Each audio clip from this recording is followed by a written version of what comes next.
시청자 여러분 안녕하십니까? 뉴스데일리 베스트 미네커입니다. 대통령 비서실 민정수석 비서관, 줄여서 민정수석의 직무 범위는 청와대 홈페이지에 아주 잘 나와 있습니다. 국가사정사법 관련 정책 조정 업무, 그리고 공직기관 확립 및 부패 청산, 이 두 가지인데요. 좀 더 자세하게 말하자면 5대 사정기관, 그러니까 검찰, 경찰, 국정원, 국세청, 감사원 등을 총괄하고 고위공직자에 대한 인사검증 및 추천하는 업무 등이 바로 이에 해당합니다. 즉 대통령 비서실 소속의 비서관이지만 민정수석이 가진 권한과 파워는 막강하다는 뜻이죠.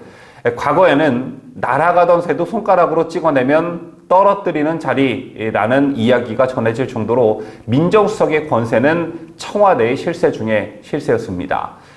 그래서 그런지 몰라도 청와대 민정수석은 항상 언론의 포커스를 받아왔는데요. 역대 민정수석들은 대부분 검사 출신들이었습니다. 그런데 문재인 정권 들어 검찰개혁을 한답시고 민정수석 자리에 비검사 출신들을 대거 기용하기 시작했죠. 그 서막은 조국 민정수석이었습니다. 하지만 조국 민정수석은 여러분 아시다시피 개인 비위와 관련해 국민적 지탄을 받아 법무부 장관에 임명된 지 얼마 되지 않아 나가리가 됐고, 그 뒤 김조원 민정수석, 김종호 민정수석이 뒤를 이었는데 이들 역시 비검사 출신들이었습니다. 그런데 임기가 끝날 때까지 비검사 출신을 민정수석에 종용할 것 같았던 문 정권에 검찰 출신의 민정수석이 임명됐습니다. 바로 그 주인공이 신현수 현 민정수석인데요.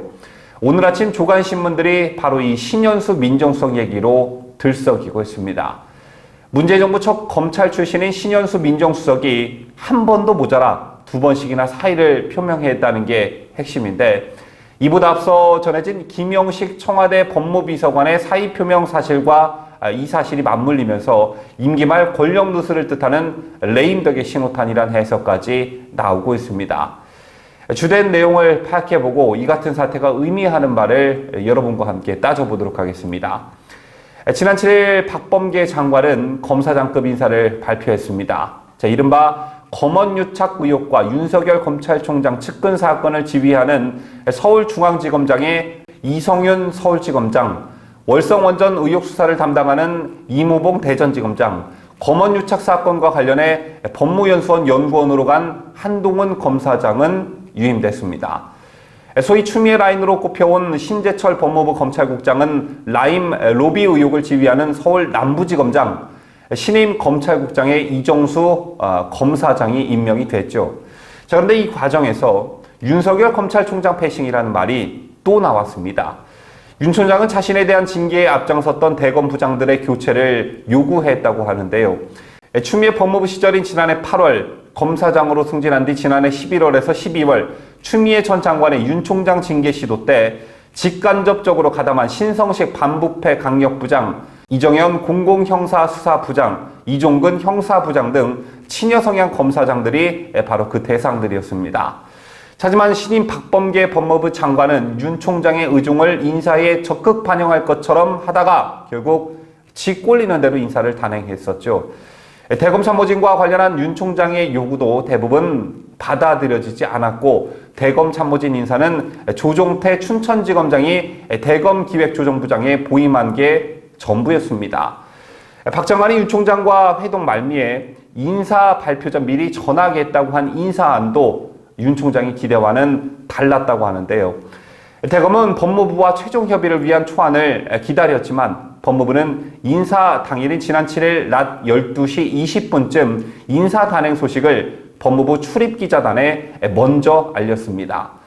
결국 인사 발표 2분 전인 오후 1시 28분에야 법무부는 대검에 통보했고, 당시 윤 총장은 최종안을 보고받곤 허참이라며 황당해했다고 합니다.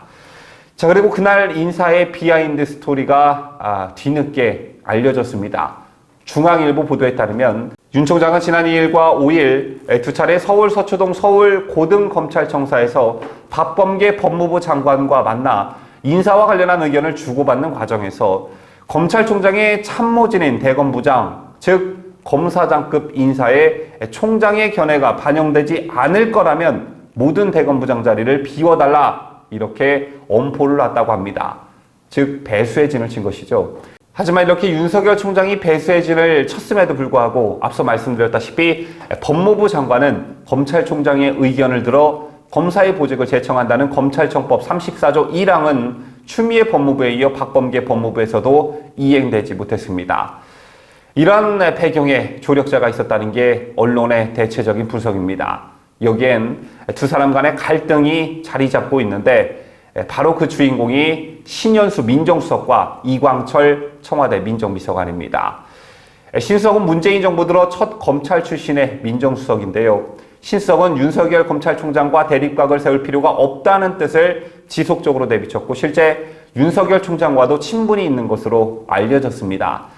지금도 편하게 전화를 거는 사이로 윤 총장은 나이가 2살 많은 신수석을 사석에서 현수형이라고 부른다고 합니다. 반면 이광철 청와대 민정비서관은 조국 전 법무부 장관과 가장 가까운 대표적 인사로 평가되고 있는 인물이죠. 윤석열 검찰에 의해 본인은 물론 그의 부인 정경심마저 철창 신세를 지고 있는 상황에서 조국 라인인 이광철이 윤 총장을 달갑게 볼리 만무합니다. 자, 이와 관련해 조선일보는 박범계 장관은 신수석을 빼고 친조국 라인으로 불리는 이광철 청와대 민정비서관 등과 검찰 인사를 논의한 것으로 알려졌다 이렇게 보도했습니다. 자, 때문에 철저히 무시당한 신수석이 문재인에게 그만두겠다는 뜻을 밝혔고 이에 문재인은 신수석의 사의를 수용할 뜻을 보이며 후임자 물색을 지시했다가 다음날 다시 신수석을 불러 만류한 것으로 알려졌습니다. 하지만 설 연휴 이후 다시 신수석이 사표를 제출함으로써 그만두겠다는 뜻을 보다 명확하게 밝혔다는 것입니다. 한 번이 아니고 2번이나 사의를 표했다는 건 뭐 더 이상 못 해먹겠다는 뜻이겠죠. 저에겐 또 하나의 비하인드 스토리가 등장하는데 바로 문재인의 경로입니다. 중앙일보와 인터뷰한 한 여권 관계자는 이렇게 말했습니다. 문 대통령이 백 전 장관에 대한 영장 청구 소식에 진노하면서 신수석과 윤 총장 사이 조율 내용도 없었던 게 된 것으로 안다. 이 말은 이번 검찰 인사에서 윤 총장과 신수석의 의중을 반영시켜줄 분위기였는데 백운규의 구속영장 청구로 문재인이 경로했고 없던 일이 되고 말았다는 겁니다. 그 뒤 법무부는 일요일인 지난 7일 전격적으로 인사를 단행했고 그때 검찰 안팎에서는 결국 인사권자인 문 대통령의 뜻대로 된 것이란 뒷말이 나왔다고 합니다. 자, 시청자 여러분, 이번 사태를 지켜보면서 여러분께서는 어떤 생각들을 하셨습니까? 추미애와는 다를 거라던 박범계 장관은 한간의 우려대로 추미애 시즌2 양상을 보이고 있고 그 뒤엔 권력 내부의 알력 다툼이 존재한다는 것이 드러났습니다. 그리고 무엇보다 중요한 건요, 이번 사건을 통해 새삼스럽게 알 수 있었던 건요, 신현수 수석 같은 합리적인 인물은 절대 문 정권에서 버틸 수가 없다라는 점입니다. 더 좁은 의미에서 검찰 문제와 관련해 정상적인 생각을 하는 사람은 이 정권에서 도무지 견딜 수 없다는 것을 여실히 보여준 것입니다. 또 장관 하나 구속영장 청구했다고 경로한 문재인 때문에 검찰 인사가 오락가락하는 나라가 과연 정상적인 나라인지 국민 여러분께서도 곰곰이 생각해 보시기를 바랍니다. 지금까지 저는 뉴스 데일리 베스트 민앵커였습니다.